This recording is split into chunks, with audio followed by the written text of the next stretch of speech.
Bismillahirrahmanirrahim. Assalamualaikum warahmatullahi wabarakatuh. Alhamdulillah.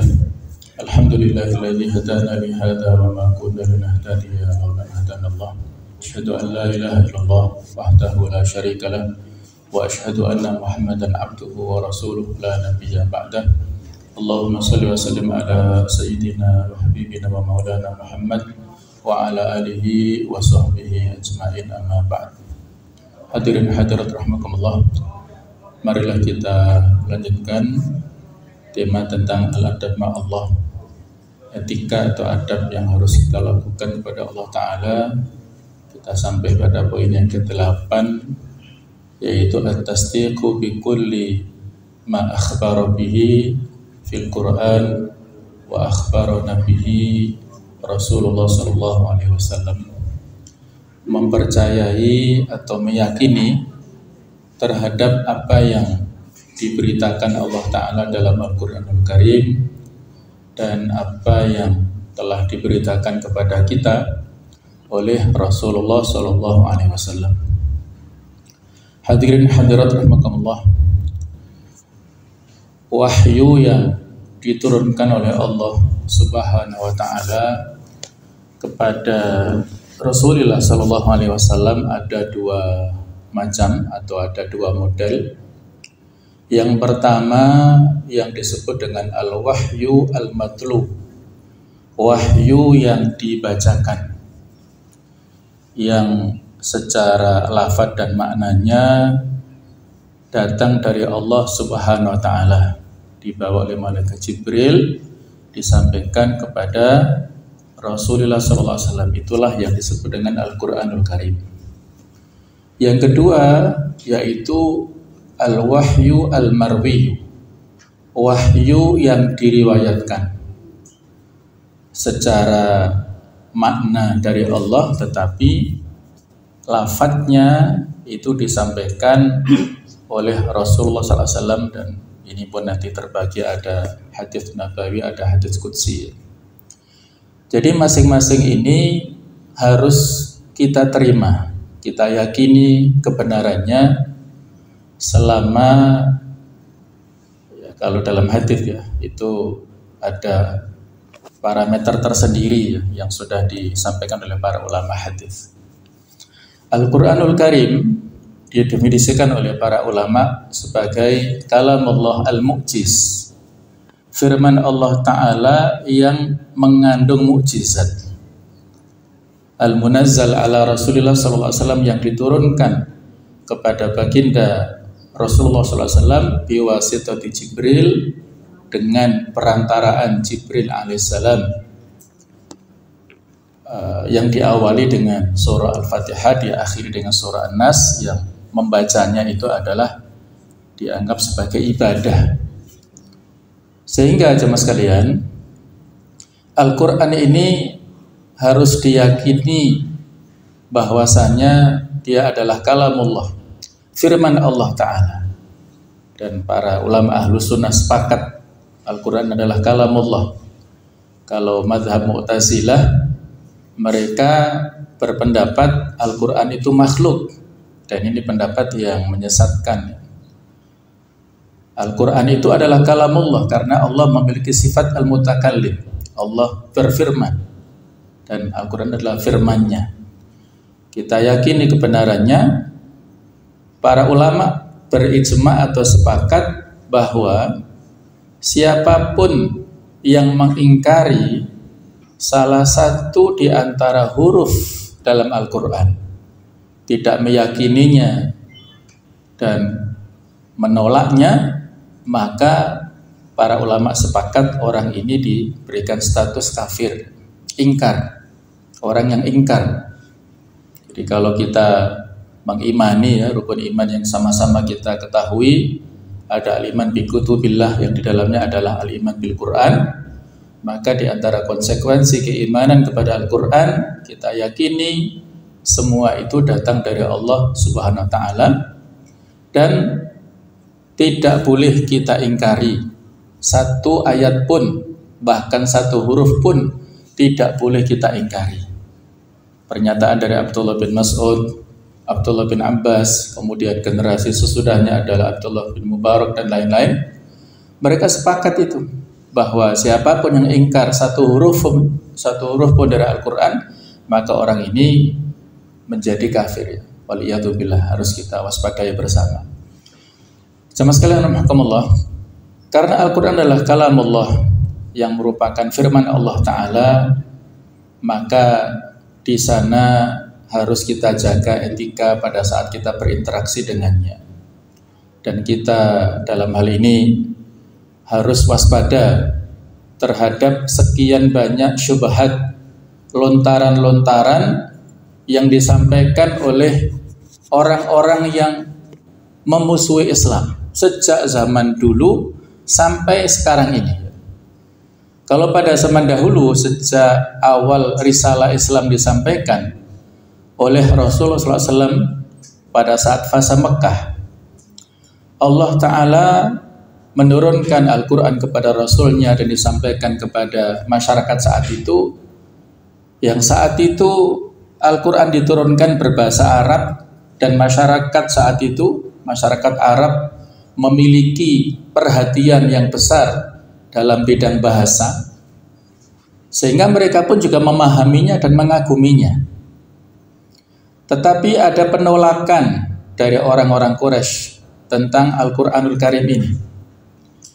Mereka melakukan konspirasi, khawatir jangan-jangan risalah Islam ini tersebar luas di Jazirah Arab.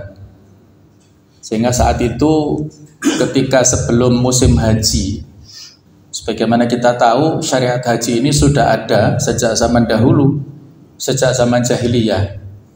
Walaupun pelaksanaannya berbeda dengan syariat di Islam. Mereka kalau haji memakai pakaian, kalau orang-orang yang di luar Mekah, yang di luar Quraisy, itu ketika melakukan tawaf, maka harus menanggalkan pakaiannya. Kalau mereka mampu menyewa pakaian dari orang-orang Quraisy, karena dianggap pakaian yang dibawa dari kampungnya masing-masing tidak layak untuk dipakai saat tawaf, sehingga mereka tanggalkan memakai baju yang disewa tersebut. Kalau nggak bisa, mereka nggak pakai baju sama sekali. Bagi perempuan juga begitu, tapi dibedakan kalau laki-laki tawafnya siang, kalau perempuan malam. Dan mereka juga merubah lafaz talbiyah yang diucapkan oleh orang-orang yang haji, labbaik Allahumma labbaik, labbaik la syarika lak labbaik. Nah, itu mereka merubah. Awalnya tetap labbaik Allahumma labbaik, tetapi dirubah labbaik la syarika lak labbaik illa syarikun huwalak, kecuali sekutu milikmu. Kecuali sekutu milikmu. Jadi ada unsur-unsur kesyirikan di dalam mereka mengucapkan talbiyah.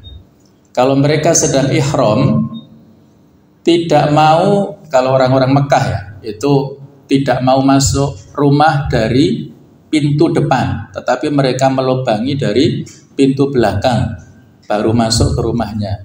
Itu kalau saat dalam keadaan muhrim atau ihram itu. Kemudian kalau orang-orang Quraisy, orang penduduk Mekah ini tidak mau saat wukuf di Arafah. Yang wukuf di Arafah yang datang dari luar Mekah. Mereka hanya mau sampai ke Musdalifah saja. Mengapa demikian? Karena mereka pada saat prosesi haji itu tidak mau keluar dari tanah suci, tanah haram. Kalau mereka keluar dari Musdalifah, maka masuk ke tanah luar haram. Mereka nggak mau. Pokoknya hal-hal seperti itu yang dilakukan oleh orang-orang Quraisy ya, pada saat haji sebelum datangnya Islam ini. Baru kemudian direvisi syariatnya pada tahun 9 Hijriah. Jadi masih proses yang lama ya. Jadi ketika kita kembali ke fase Mekah tadi, ketika sebelum musim haji, mereka khawatir jangan-jangan Muhammad menyampaikan dakwahnya, dakwah Islam itu kepada jamaah haji yang datang dari luar Mekah. Sehingga ini mereka khawatir sebagai media untuk menyampaikan bisa tersebar luas nanti ke seluruh Jazirah Arab dan di luar Jazirah Arab. Maka sebelum itu mereka bermusyawarah di Darun Nadwah, apa kira-kira citra yang bisa kita labeli kepada Muhammad ada satu kalimat yang cocok untuk Muhammad supaya orang-orang yang datang haji itu kita kasih pesan-pesan seperti itu, pesan-pesan negatif. Maka mereka sepakat ya duduk, bagaimana kalau kita beri julukan Muhammad itu sebagai orang gila, majnun. Maka dibantah. Yang saat itu menjadi pelopor ya untuk mengadakan pertemuan adalah seorang tokoh besar yang bernama Al-Walid bin Mughirah. Beliau ini ya ayah daripada Khalid bin Walid, tokoh besar yang pernah melakukan mobilisasi untuk merenovasi Ka'bah yang pernah kita ceritakan. Itu tokohnya adalah Walid bin Mughirah. Jadi ketika orang-orang yang bermusyawarah berkumpul bagaimana kalau kita labeli Muhammad majnun, orang gila. Kata dia, saya kira tidak cocok karena orang gila ini orang edan yang akalnya tidak waras. Dia ngomong-ngomong sendiri ya, pokoknya nggak cocok. Ada yang mengatakan bagaimana kalau kita juluki sebagai dukun, kahin, kemudian dibantah, dukun nggak cocok juga. Biasanya kalau dukun ini, ya dia suka ngerapal, suka menyampaikan mantra-mantra yang nggak jelas maknanya. Yang disampaikan Muhammad ini maknanya jelas semua dan indah-indah semua, nggak cocok. Terus bagaimana? Nomor 3 ada yang memberi julukan bagaimana syair, tukang syair atau tukang puisi, sastrawan. Ini juga tidak cocok karena Al-Quran ini berbeda rumus-rumusnya dengan puisi-puisi Arab yang kita pahami selama ini jauh lebih indah. Kemudian bagaimana kalau sahir, tukang sihir? Nah rupanya yang keempat ini yang menjadi pertimbangan ya oleh Walid bin Mughirah. Akhirnya ya dikatakan ya memang dia adalah tukang sihir, tetapi tukang sihir yang kalau bahasa saya provokatif, yang bisa memecah belah umat, menjadikan bapak bermusuhan kepada anaknya, menjadikan ibu musuhan dengan anaknya, menjadikan keluarga terpecah kalau yang satu masuk Islam, yang satu masih agama jahiliyah. Jadi itu kesimpulannya. Maka Allah Ta'ala menurunkan bagian dari surat Al-Muddathir mulai ayat ke-11 dan seterusnya. Darni wa man khalaqtu wahida wa ja'altu lahu mamduda wa banina syuhuda wa mahatu lahu tamhida thumma yatamawun azida kalla innahu kana li ayatina anida sa'urhikuhu saqar sa'usituhu sa'uda. Jadi intinya Allah Ta'ala memberikan ancaman dalam ayat-ayat itu kepada Walid bin Mughirah. Jadi Allah mengatakan darni wa man khalaqtu wahida, biarkan aku dengan orang yang aku ciptakan sendirian, aku yang mengurusnya. Wa ja'altu lahu malam mamduda. Allah Ta'ala sebenarnya sudah memberikan harta yang banyak kepada Walid bin Mughirah. Ada mengatakan hartanya sampai 1000 dinar, membentang dari Taif ke Mekah, itu dimiliki oleh Walid bin Mughirah, sangat banyak. Kemudian wa banina syuhuda, anaknya juga banyak. Ada mengatakan 10, ada mengatakan 13 ya, termasuk Khalid bin Walid itu putranya.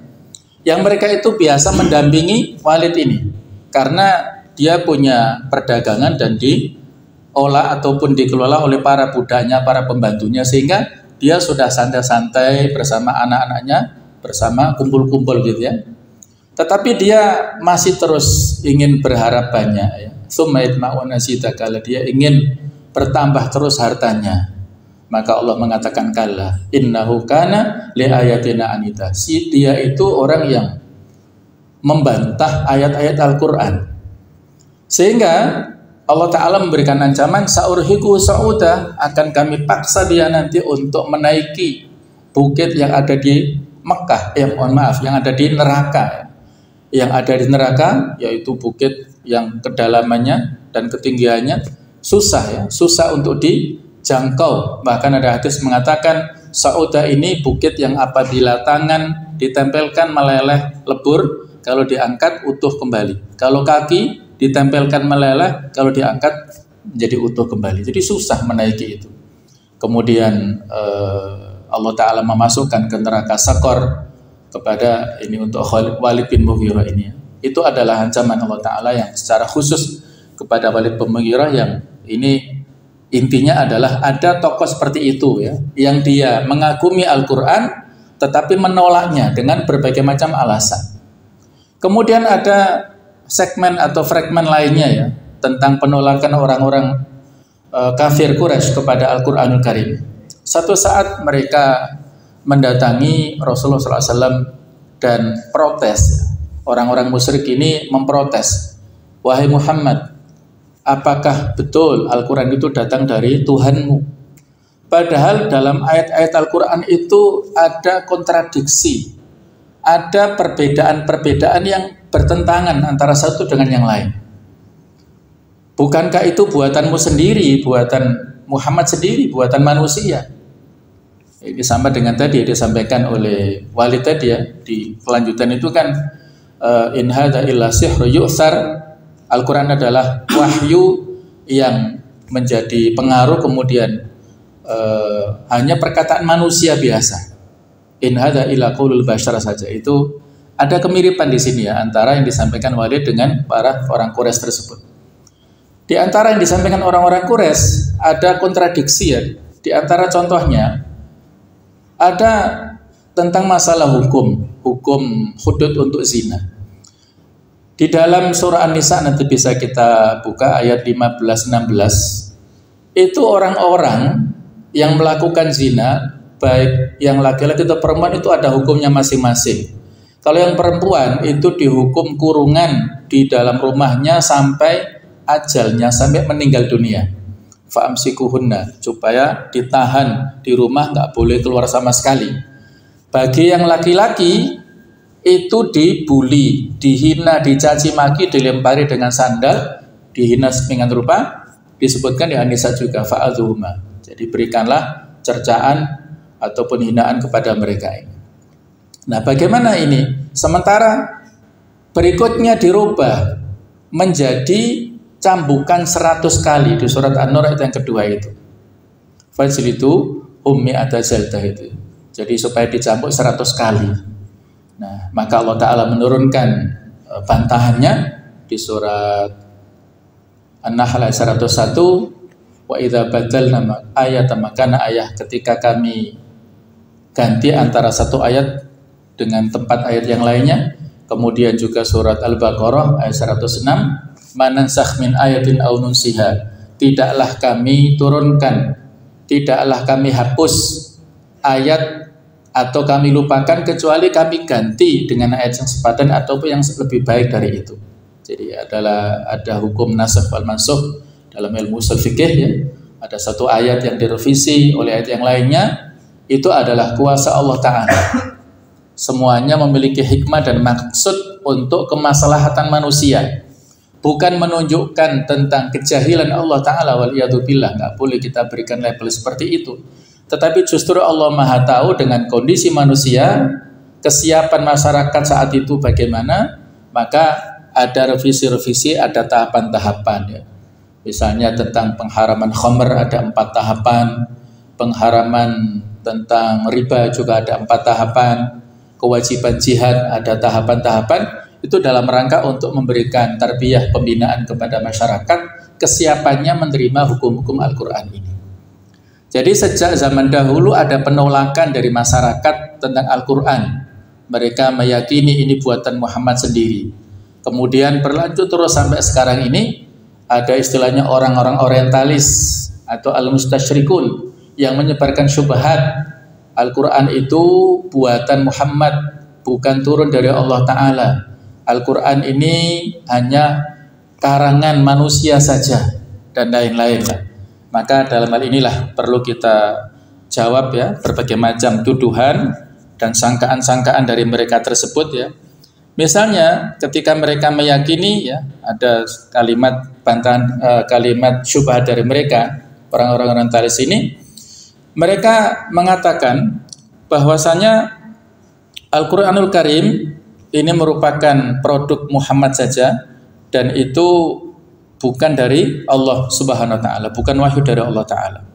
Maka bantahan-bantahan yang bisa kita sampaikan kepada mereka ada beberapa poin, ada beberapa pertanyaan balik yang kita sampaikan kepada mereka. Jika Al-Quran itu karangan Muhammad, mengapa beliau tidak menisbatkan karangannya yang agung ini pada dirinya sendiri, malah kepada pihak lain yaitu Allah Ta'ala. Jadi menisbatkan, tidak mengkaitkan, tidak disebutkan karya Muhammad, tetapi disebutkan wahyu ilahi. Yang kedua, jika Al-Quran adalah karangan Muhammad, untuk apa tujuan beliau mengambil resiko dengan menantang seluruh penghuni dunia supaya bisa mendatangkan hal yang sama? Ini sesuatu yang resiko sekali. Dalam ayat-ayat Al-Quran banyak tantangan. Fa'tu bi suratin min mithli, datangkan satu surat yang sama dengan Al-Quran, dan mereka nggak mungkin sanggup, ya, manusia sepintar apapun nggak bisa menyamai Al-Quran ini. Yang ketiga, jika Al-Quran adalah karangan Muhammad, bagaimana kalau bisa mengetahui kabar tentang orang-orang terdahulu? Jadi dalam Al-Quran banyak kisah-kisah umat pada zaman dahulu, bagaimana kejadian pada saat di alam azali sebelum Nabi Adam diciptakan, pada saat Nabi Adam diciptakan, pada saat kisah-kisah tentang Nabi dan Rasul terdahulu. Ini Nabi Muhammad dari mana? Jadi nggak mungkin beliau ngarang-ngarang sendiri, ya.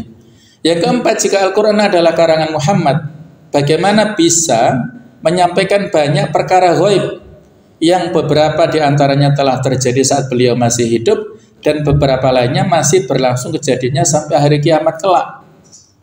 Tentang kejadian-kejadian, ya, masalah-masalah ghaib, tentang hari kiamat, tentang masalah jin, masalah setan, kemudian penaklukan-penaklukan, ada penaklukan Romawi dan sebagainya, itu belum, ya pada saat itu belum, kemudian akhirnya terjadi. Jadi mari kita coba renungkan bersama, apakah mungkin itu bisa disampaikan oleh seorang manusia biasa? Belum lagi di sana ada masalah-masalah ijaz ataupun kemukjizatan ilmiah dalam ayat-ayat Al-Quran yang dibuktikan oleh ilmu pengetahuan, ya, tentang masalah embriologi, pertumbuhan manusia dan lain-lain yang dibuktikan kebenarannya oleh ilmu pengetahuan. Kemudian di dalam Al-Quran sendiri, ya, bisa kita lihat pada saat ayat-ayat itu kita baca, itu beliau menyampaikan, kalau biasanya para penulis itu, ya, menyampaikan tentang dirinya itu kan banyak sekali, ada subjektivitas yang banyak dalam penulisannya. Tetapi kalau kita baca Al-Quran, nama Muhammad sendiri disebutkan dalam Al-Quran itu hanya sedikit sekali. Nama Muhammadnya, ya, disebutkan itu hanya 4 kali saja dalam seluruh isi Al-Quran. Beda dengan Nabi-Nabi Rasul yang lain. Nabi Musa yang paling banyak itu ada 131 kali penyebutannya. Nabi Ibrahim 63 kali. Nabi Isa itu 25 kali. Nabi Muhammad hanya 4 kali saja. Jadi ini menunjukkan bukti Al-Quran bukan dari Nabi Muhammad. Kemudian banyak ayat yang mengatakan kul, katakanlah, perintah. Siapa yang memerintahkan? Allah Ta'ala. Kepada siapa? Ya, kepada Rasulnya, kepada Nabi Muhammad ini. Dan masih banyak lagi yang lainnya, bukti-bukti yang apabila kita renungkan, Al-Quran itu datang dari Allah Ta'ala, ya. Dalam Al-Quran tidak ada kisah-kisah tentang keluarga pribadi Rasulullah, ya, bagaimana tentang pernikahan beliau yang demikian, ya, kecuali beberapa yang disebutkan seperti di surat Al-Ahzab, ya. Kemudian kelahiran putra-putranya, kematian mereka, kemudian tentang kepribadian beliau secara khusus, kemudian tentang hal-hal yang kaitannya dengan masalah pribadi, masalah keluarga, ya, tidak disebutkan dengan panjang lebar dalam Al-Quran Karim ini, ya. Jadi ini menunjukkan bahwasanya Al-Quran adalah dari Allah Ta'ala yang mutlak kebenarannya. Bahkan di awal ayat di surah Al-Baqarah disebutkan klaim kebenaran Al-Quran. Dzalikal kitab la raiba fi. Itulah Alkitab yang tidak ada keraguan di dalamnya. Kalau kita baca kitab-kitab tulisan siapapun, orang-orang penulis sekali berapapun, pasti di mukadimah pengantarnya memberikan pengantar, mungkin banyak kekurangannya, banyak kesalahannya, kami mohon maaf, dan ini dan itu sebagai bentuk ketawaduan manusia, ya, produk manusia. Tapi kan Al-Quran adalah Allah Ta'ala yang menurunkan, maka pasti kebenarannya tidak bisa dibantahkan. Inilah hal-hal yang harus kita yakini tentang wahyu tadi ya. Ada yang sifatnya dibacakan yaitu berupa Al-Quran, kemudian ada yang sifatnya diriwayatkan yaitu berupa hadis. Al-Quran ini para ulama mengatakan qat'iyatus tsubut, secara kesubutan itu pasti kebenarannya, yaitu mutawatir, pasti kebenarannya, walaupun ada rentang pembukuan antara pada masa Utsman ya, selesai dibukukan dengan masa Risalah Genap ada rentang waktu, tetapi ada validasi yang sangat ketat di sana. Tidak bisa serta-merta asal-asalan ya. Jadi sudah dibukukan sedemikian rupa dengan parameter yang sangat jelas dan disepakati kebenarannya oleh para ulama. Hadis juga demikian ya. Jadi ada syubhat yang disampaikan oleh orang-orang yang tidak suka dengan Islam, ini sifatnya hanya untuk menjadikan kita ragu. Orang-orang awam, muslim yang awam menjadi ragu, maka marilah kita bersama menguatkan ilmu dasar kita tentang Al-Quran Karim. Kita pelajari ulumul Quran yang di dalamnya ada ilmu tafsir, ada ilmu tentang masalah muhkam tasyabihat, ada tentang masalah nuzulul Quran, ada tentang masalah bagaimana Al-Quran diturunkan ala sab'ati ahrufin dengan 7 huruf dan sebagainya. Itu sudah dijelaskan dengan rupa oleh para ulama yang bisa kita pelajari untuk menguatkan keyakinan kita terhadap Al-Quran Karim. Demikianlah, mudah-mudahan ada manfaatnya dan semakin menguatkan keimanan kita kepada Al-Quran, semakin menguatkan interaksi kita dengan Al-Quran Karim, baik itu dengan kita membacanya, menghayatinya, kemudian kita menghafalkannya, mendakwahkannya, dan berusaha untuk mengamalkan isinya dengan semaksimal mungkin ya. Monggo apabila ada yang ingin ditambahkan atau ingin ditanyakan, kami persilahkan. Ini penjelasan tentang makna Al-Quran kalamullah. Al-Quran adalah kalam Allah ya. Kalau seandainya ada pemaksaan dari pihak-pihak tertentu supaya meyakini Al-Quran itu makhluk ya, seperti yang terjadi pada para ulama kita dahulu ya, terutama para imam pendiri madhab, baik itu ya pada zaman Abu Hanifah atau Imam Malik, Imam Syafi'i dan Imam Ahmad ya. Jadi mereka ini rata-rata berada pada pemerintahan yang akidahnya itu ikut Mu'tazilah. Sehingga ada pengkondisian pemaksaan kepada umat lewat para ulamanya supaya meyakini akidah seperti pemerintahnya. Kalau pada Abu Hanifah masih belum terlalu ya. Abu Hanifah itu disiksa di penjara itu gara-gara dia tidak mau menjadi qadhi, menjadi hakim. Ini luar biasa ya, nggak mau jadi pejabat itu malah di penjara. Sekarang rame-rame untuk jadi pejabat ya, itu bedanya antara ulama dulu dengan sekarang. Nah, sejak pada zaman Imam Malik itu dipaksa untuk meyakini Al-Quran makhluk, tapi beliau tidak mau ya, sampai dicambuk, dan karena sangat dahsyat cambukannya, maka beliau sakit tangannya sehingga tidak mampu digerakkan untuk bertakbir pada saat sholat, sehingga ini ditiru oleh sebagian pengikut mazhab Maliki. Kalau sholat itu tidak bersedekap ya, jadi tidak bersedekap pada saat sholat karena Imam Malik tidak mampu saat itu ya, saking sakitnya akibat cambukan dari orang-orang yang suruhan pemerintah saat itu memaksa beliau untuk meyakini Al-Quran sebagai makhluk, beliau tidak mau. Kemudian Imam Ahmad juga begitu ya, di penjara, dicambuk ya, bahkan orang-orang yang mencambuk akhirnya mendapatkan hukuman di dunia dan di akhirat tentunya. Nah, sedangkan Imam Syafi'i, beliau ahli dalam bidang mantik itu ya, yang sangat terkenal. Beliau membuat alibi supaya tidak disiksa, maka beliau menyampaikan alibi ataupun kalimat-kalimat tauriyah. Nah, tauriyah itu alibi yang menurut apa yang beliau inginkan, yang beliau sampaikan dengan yang didengar, yang dipahami oleh pendengar itu berbeda. Itu tauriyah. Jadi beliau katakan bahwasanya langit, bumi, matahari, dan bulan serta Al-Quran, 5 ini adalah ciptaan Allah, makhluk ya. Yang dipahami oleh pendengar, berarti dia meyakini Al-Quran itu sebagai makhluk. Padahal yang beliau maksud 5 adalah jari-jarinya ini ya. Jadi kalimat matahari, bulan, langit, bumi hanya untuk menggiring opini saja. Kemudian ditambahkan Al-Quran. Nah, ini lima jari saya lima ini adalah ciptaan Allah. Nah, itulah ya tentang kecerdasan beliau. Jadi kalau ada tauriah dalam momentum tertentu, ya boleh saja. Tetapi tetap ada istighfar ya di sana ya. Dulu ada Ammar bin Yasir pada saat awal-awal Islam dipaksa untuk memberikan pujian kepada Hubal. Hubal itu berhala besar di Ka'bah. Orang-orang mau ya. Kemudian ayahnya yang sudah masuk Islam tidak mau, akhirnya dibunuh. Jadi Yasir itu syahid pertama dalam Islam. Ibunya juga tidak mau memberikan pujian kepada Hubal, akhirnya dibunuh oleh orang kafir, sehingga Sumayyah itu syahidah pertama dalam Islam. Nah, putranya Ammar ini karena masih muda, dia ingin berdakwah dengan Rasulullah sampai nanti ya, bagaimana beliau ingin mendampingi Rasul.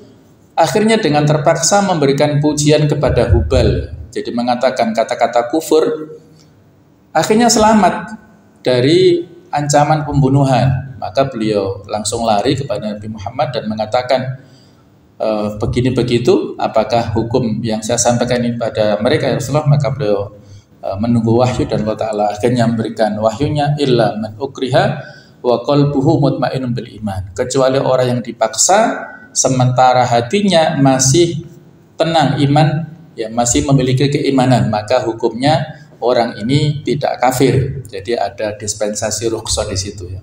Jadi barangkali kita ada kondisi-kondisi tertentu yang memaksa, kalau tidak begini nyawamu hilang, kalau tidak begini akan begini begitu ya, karena kita mempercayai atau mempertahankan ada 5 darurat itu keharusan. Walaupun yang pertama adalah menjaga agama, menjaga harta, menjaga nasab, menjaga kehormatan, menjaga akal, ini harus dilindungi ya. Nah, tetap ini menjadi prioritas, hifdzuddin, menjaga agama ini. Tidak boleh murtad apapun kondisinya. Tetapi dalam kondisi-kondisi yang darurat ada semacam dispensasi-dispensasi yang itu tentunya harus dibarengi berikutnya dengan pertaubatan dari pelakunya supaya tidak terus-menerus ya berada di dalam sesuatu yang bertentangan dengan Islam itu. Jadi kalau kondisinya darurat maka ada rukhsahnya. Ad-daruratu bihil mahdurat, yang darurat itu membolehkan hal-hal yang terlarang.